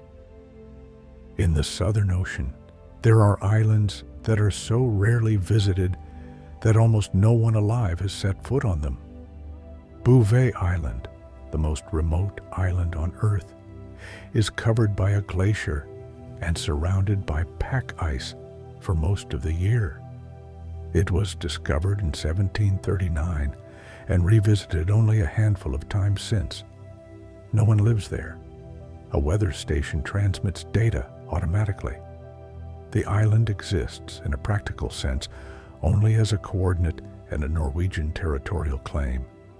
And yet, Bouvet is alive. Penguins have been sighted there. Seals rest on its shores. The ice calves slowly from the glacier into the Southern Ocean. The island does what islands do. It exists completely, on its own terms, regardless of whether anyone is watching. You exist completely, on your own terms too. Even now, when you are not performing for anyone, not producing anything, just breathing and settling into the dark. Especially now. Nighttime islands are different from daytime islands. The tourist boats have left. The generators may be on or off. The stars, far from light pollution, if the island is remote enough, are enormous. The sound of the sea is everything. On small islands at night, you hear the sea from every direction. There is no getting away from it. And gradually, if you let yourself, you stop trying to get away from it, and it becomes the background hum of everything, the constant that your body adjusts to and then forgets about, the way you forget the sound of your own heartbeat. The heartbeat of the island is the sea. A comment or a like is always welcome. A small gesture that keeps this space alive and helps others find their quiet. The playlist has many more nights if you need them. The island of Miyajima in Japan, Itsukushima, is a sacred island in the inland sea. For over a millennium, it has been considered the dwelling place of gods, and because of this, no one was allowed to be born or to die on it. The island was to remain uncorrupted by these ordinary, messy human events. The great red torii gate of the Itsukushima shrine stands in the sea a few hundred meters from shore, and at high tide it appears to float. At low tide, you can walk out to it on the sand flats. The gate at high tide, the gate at low tide, the same gate and completely different.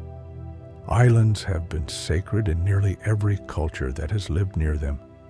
Their separateness makes them feel different, set apart, held apart by the water. The sea does not merely surround an island, it frames it, isolates it, makes it special in the way that any margin makes the thing it borders seem more defined. Palau, in the Western Pacific, has a lake called Jellyfish Lake, a marine lake that was once connected to the ocean, and then, as the land rose and the connection closed, became a world of its own.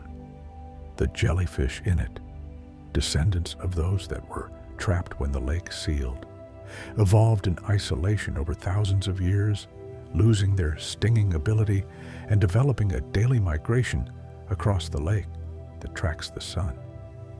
Every morning, they move east with the light.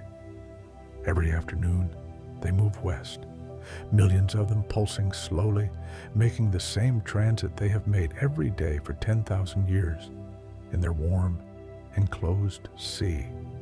Swimming among them is apparently like being inside a dream. No sensation of sting, just the soft pressure of jellyfish brushing past, the light diffusing green through the water, the surface visible above, the dark below. Inside, a dream. You are close to that now. The space between your thoughts is getting wider. The words are beginning to drift. The islands of Palau are mostly limestone, old reef pushed above the surface by tectonic forces, and their interiors are honeycombed with caves. Cave systems full of dark water, of formations of stalactites, of blind fish and transparent shrimp that have lived without light for so long that the machinery of sight has quietly wound down. They do not need it. They have other senses. They feel the water move. They know everything they need to know. Knowing without seeing. Understanding without looking. Sensing the world through something other than the eyes. That is what the sleeping body does. Still aware, the sound of wind, the weight of blanket, the temperature of the room, but through a different register, softer, more interior.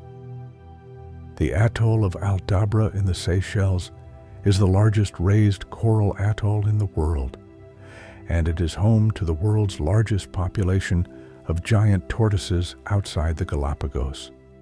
Over 100,000 of them grazing the grasslands and scrub of the atoll's interior.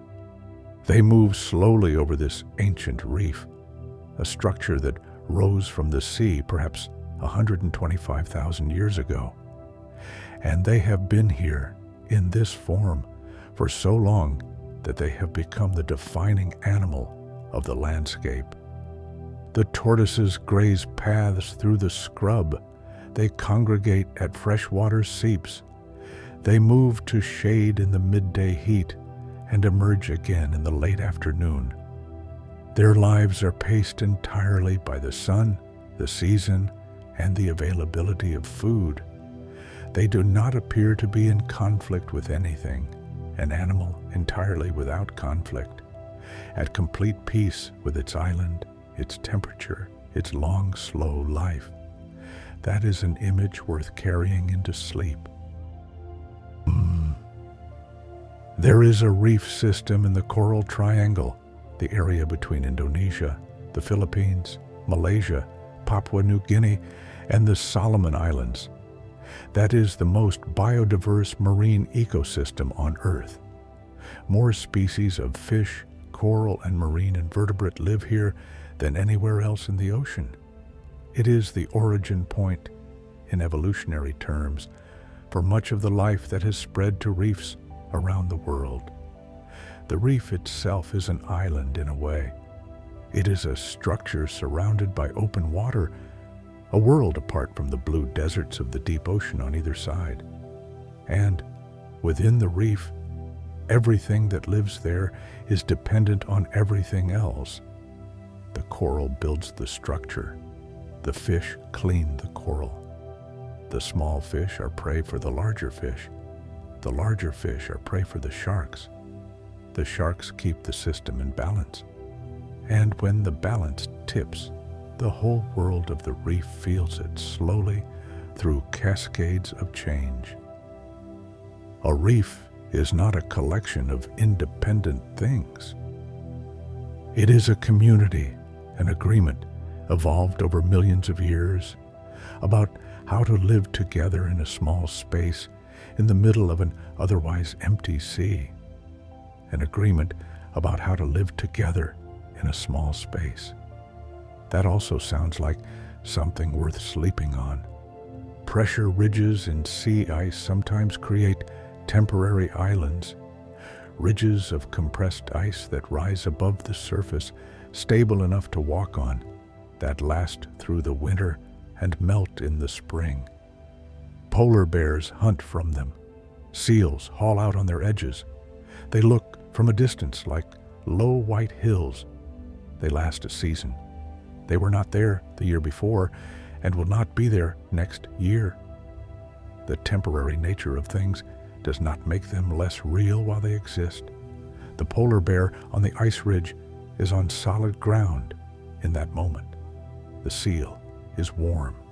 The ice holds. A like or a comment here means everything to us. It tells us you are still here, and it carries this channel to others who need a quiet night. Thank you for being here. In Polynesia, a concept called Wakapapa in Maori thought describes the way all things are connected through lines of descent. Not just human genealogy, but the genealogy of everything. The mountains descend from the sky. The sea descends from the primordial waters. The islands descend from the gods who shaped them. Everything is part of a lineage. Everything came from something and will lead to something else. In this understanding, an island that disappears is not gone. It has simply returned to its origins. The land goes back to the sea, which came from the sky, which came from the beginning of things. The cycle is unbroken. Everything is always in the process of becoming. The New Zealand island of Rangitoto rose from the sea about 600 years ago, so recently that Maori people witnessed the eruption. It erupted from the floor of Waitemata Harbor, near what is now Auckland, in a series of events that took perhaps a few decades. It is still black and bare-looking, this island. The lava flows are recent enough that soil has barely formed. And yet, on those flows, pohutukawa trees have taken hold, their roots reaching down through cracks in the rock to whatever moisture is available below. In summer, they flower in dense scarlet clusters at the tips of their branches. Scarlet flowers on black lava in a harbor that was once simply the sea. The island announced itself 600 years ago, and it is still in the process of becoming what it will be. There is an underwater ridge in the mid-Pacific called the Line Islands, a chain of atolls and reefs stretching across the equator. Some are uninhabited. One, Palmyra Atoll, is a U.S. wildlife refuge managed by the Nature Conservancy. Its forest is one of the few remaining examples of what a Pacific island forest looked like before humans arrived. Thick, tangled, full of seabirds, without rats or pigs or the other introduced species that have transformed most Pacific islands. The forest there is self-contained. It does not need anything. The birds bring nutrients from the sea. The trees process those nutrients. The reef encircles the whole system and holds it. A small, complete, self-sustaining world, doing what it has always done, far from everything, and yet complete. The light fades in the imagination as in the sky, and the water around the islands grows dark, and the stars come out. First one, then 10, then the whole scatter of them, bright and cold and very far away. The island is small beneath that sky, a speck, a grain of sand in an enormous dark ocean of space. And yet the island is warm, and it is still. And on it, something is sleeping. Let yourself be that something. The water moves around the shore in the dark. The tide is still going about its business, out and in and out and in, as it has been for as long as there have been tides. The moon pulls it gently from a great distance, and the sea responds faithfully again and again. This happens whether or not anyone is watching. It will happen tonight while you sleep. The islands do not need you to be awake to be real. They will be there in the morning, or they will not, changed by the tide, reshaped by the water, exactly as they have always been. The process does not stop. It just becomes very quiet while you rest. And quiet is good.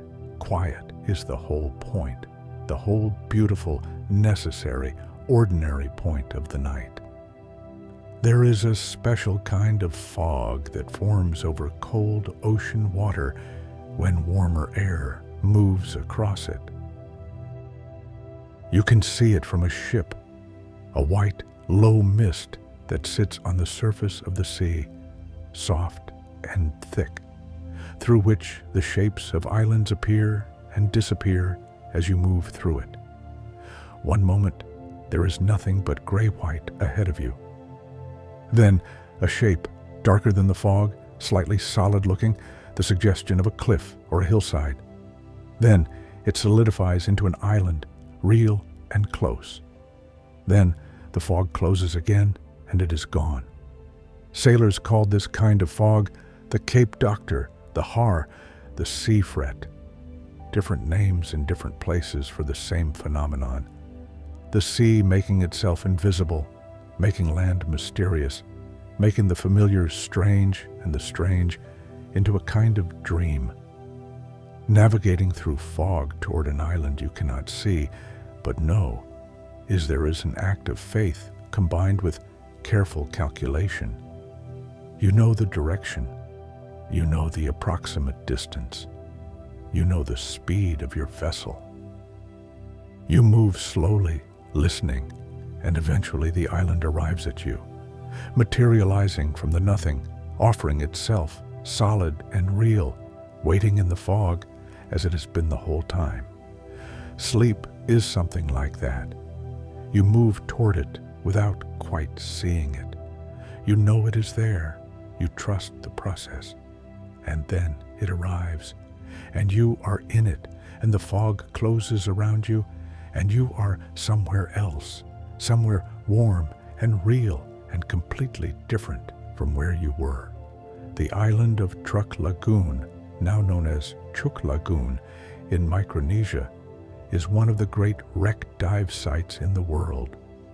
During the Second World War, the lagoon was the site of a Japanese naval base, and in 1944, a devastating Allied airstrike sank over 50 ships there. The ships now lie on the bottom of the lagoon, covered in decades of coral growth, enormous structures carpeted in color, inhabited by fish, by eels, by nudibranchs in neon colors that seem impossible. The warships have become reefs. The steel has become substrate. What was destruction has become, over decades, one of the most lively, most colorful underwater environments in the world. Not because the past was erased. The ships are still ships. You can still see the guns, the cargo holds, the crew quarters. But because life moved in, around and over and through the past and made something new of it. Life always makes something new of what it finds. Even the most difficult material can become the structure for the next thing. Close your eyes now, if they are not already closed. Let the words become less like words and more like the sound of water. Let them lose their edges. You have been traveling through a world of islands tonight. Islands that rise and fall, that appear in one season and are gone in the next, that were there before the oceans and will be there after the current coastlines are long rearranged by time. You have moved through Pacific atolls and Arctic ice and river deltas and underwater volcanoes that are still building their way toward the surface.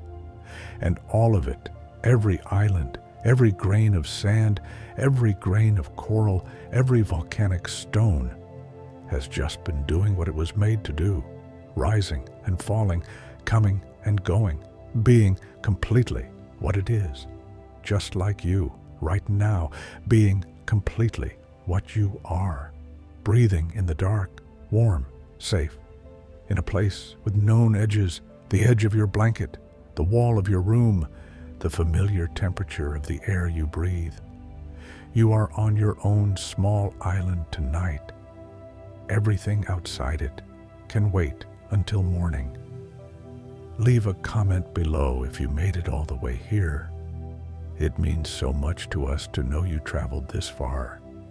And the playlist is full of more journeys like this one whenever you need a soft night. The tide is going out now in the imagination, pulling back from the shore of the island you have been drifting around tonight. The water recedes. The sand is wet and smooth. The stars are out. The warm dark is complete. There is nothing left to solve, nothing left to find. The islands will still be there, the ones that exist and the ones that are on their way to existing and the ones that have already gone back to the sea. They are all doing what they do. They do not need you to watch over them. Just rest. Just breathe. Just let the warmth of the evening come in close around you. An island at the edge of sleep looks different from an island in the bright of day. The colors have gone, but the shapes remain. The suggestion of a cliff, the low line of a beach, the gentle elevation of a hill against a paler sky. The island is still itself. It is just the light that has changed. This is true of many things. The thing itself remains. The light simply does what light does. It moves. It fades. It comes back in the morning. The Halligen Islands of northern Germany are a handful of tiny islands in the Wadden Sea, so low and flat that they flood several times a year during high tides and storms. The farmhouses there are built on artificial mounds called Warften, rising a few meters above the surrounding marsh, so that when the flood comes in and the islands go under, the houses remain dry on their little hills. From a distance, during flooding, only the rooftops are visible above the water, as if the houses are standing in a sea that has no bottom. The people of the Halligen have built their entire way of life around this. They expect the floods. They prepare for them. They watch the sky and the barometer and the behavior of the wind. And when the warnings come, they bring in their animals and wait on their mounds for the water to rise and then fall. It is not a hardship. It is simply the rhythm of the place they have chosen to be. Chosen and kept choosing, generation after generation. The rhythm of your breath is something you have kept choosing all night without noticing, in and out, fill and empty. A rhythm as old as the first thing that breathed on whatever shore, however long ago. On the island of Colonsay, in the Scottish Inner Hebrides, there is a tidal island, Oronsay, connected to Colonsay at low tide by a long, flat expanse of sand called the Strand. You can walk across at low tide.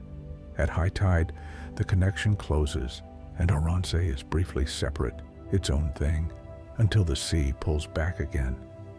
On Oronsay, there is an ancient priory, ruins of a medieval monastery, surrounded by carved stone crosses and the remains of a cloister.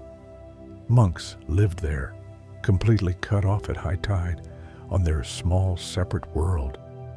They chose the tidal island for the same reason monks have always chosen islands, for the separation, for the clarity that comes from being surrounded by water, for the edge.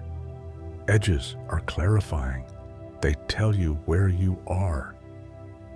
A thank you comment below, just a word or two, would warm us tonight. And there are many more evenings in the playlist, full of this same quiet whenever the night calls for it.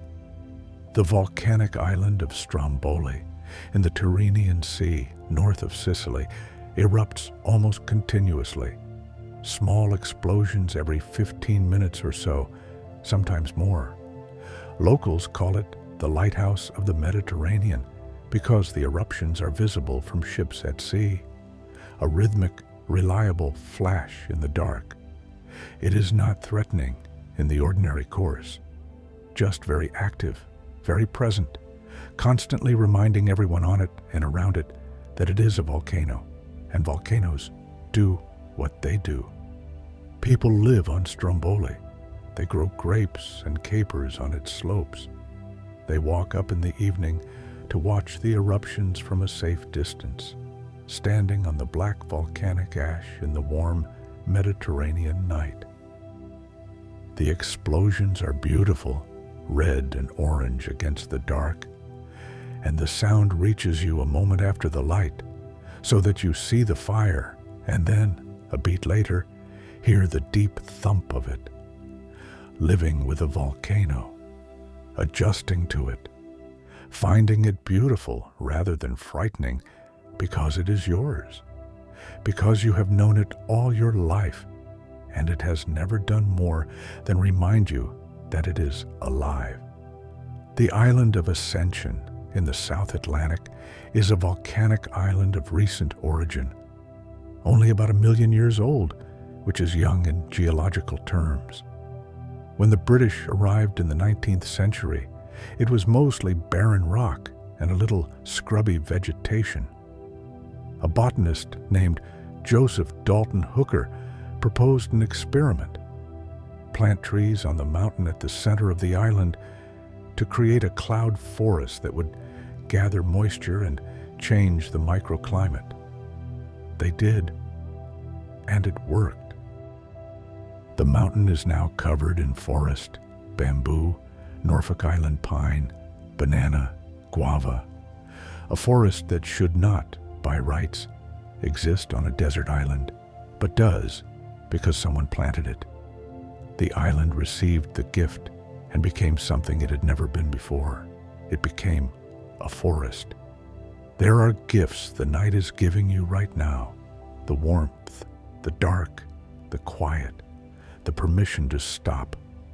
Your body is already receiving them, already becoming what a rested body becomes: slower, heavier, softer, more itself.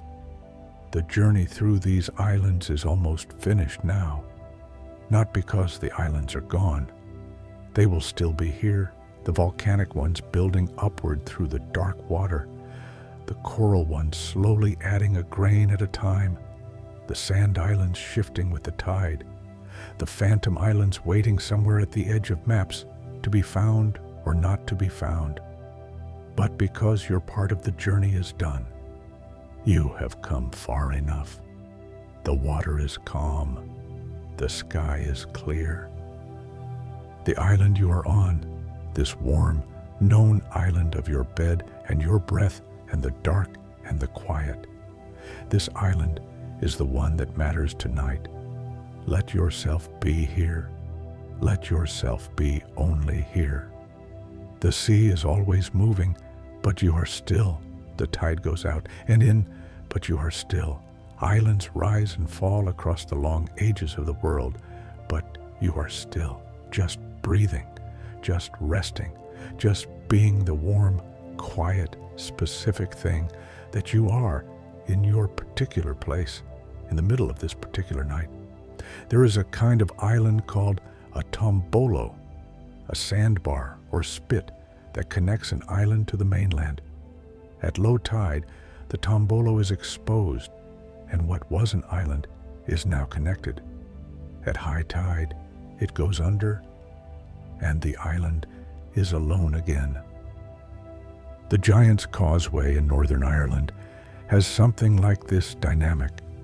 The castle of Bamburgh in Northumberland was once cut off by tides. The Mont Saint-Michel in Normandy is surrounded by sea twice a day and accessible by land at low tide. These places have a double nature, island and not island, separate and connected, alone and part of something larger. You have that double nature too. You are yourself, complete with your own edges. And you are also connected to others, to the world outside your window, to the long web of things that made you. Tonight, the tide has come in. Tonight, the connection is at rest. You are the island. The ocean is patient. It has always been patient. It has been waiting for the land to appear and disappear and appear again for billions of years, and it is not tired of it. It will be doing this long after the current coastlines are gone, long after the current mountains have worn to plains, long after everything that is now familiar has rearranged itself into something new, and you are part of that patience now, breathing, resting, in the dark and the warmth, not going anywhere. The stars are out over the imaginary islands we have traveled tonight. The Southern Cross is low on the horizon over the atolls of the Pacific. The northern lights are moving in pale curtains above the Arctic islands. The Pleiades are reflected in the lagoon of some small, perfect atoll that has no name on any chart. The moonlight on the water is exactly the color of rest. Somewhere, right now, a new island is forming. It is dark and it is underwater, and no one knows it is there yet. It is building itself, grain by grain, degree by degree of heat, millimeter by millimeter of height. It has been doing this for a very long time without anyone watching. It will keep doing it after everyone has gone to sleep. That is what the world does when you are not looking. It keeps making things. It keeps being patient and slow and entirely itself. And what you do when the day is done and the night comes in and the warmth is all around you is exactly this. You let yourself be made.